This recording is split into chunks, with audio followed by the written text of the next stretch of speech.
Hello, आज फेरि पनि तपाईँहरूको माझमा एउटा सानो भिडियो लिएर आएको छु। भिडियो चाहिँ केमा भन्दा चाहिँ फेरि पनि एउटा सानो जोक सुनाउनु मन पऱ्यो तपाईँहरू माझमा। यसलाई सुरु गरौँ है त। एक दिन चाहिँ एउटा मान्छे चाहिँ अफिस जान्थ्यो अरे, जहिले पनि बिहान 8 बजीतिर उठेर बाई ट्रेन जान्थ्यो अरे नि त।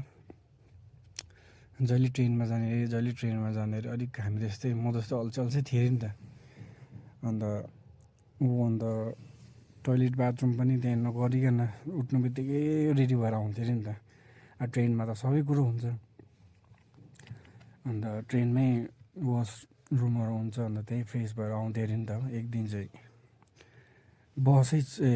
ट्रेनै छुटेछ अरे हो। अन्त अब ट्रेन छुटिएछ, अब अरू अप्सन छैन जाने। अन्त कर परेछ अरे, बसमा जानु पऱ्यो अरे नि त। बसमा गयो अरे कि।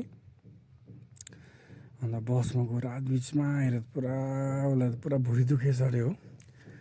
अन्त आधी बिचमा पुगेर के गरौँ भएछ अरे। अब त्यहाँ बसिरहनु पनि ड्युटी ढिलो हुन्छ, त्यसै पनि लेट उठेको अल्छे त हो। अन्त बाटो बिचमै अब फ्रेस हुनु पऱ्यो। त्यहाँदेखि बाटो बिचमै खिड्कीबाट चाहिँ फ्रेस हुनु थालेछ अरे हो। अन्त परबाट दुईजना मान्छे हेरिरहेको थियो अरे। अम्बो उपर हेर त, कत्रो गाला भएको मान्छेले छात्दै गयो भने अरे नि। थ्याङ्क यू, मन पऱ्यो, लाइक सेयर गरिदिनु होला।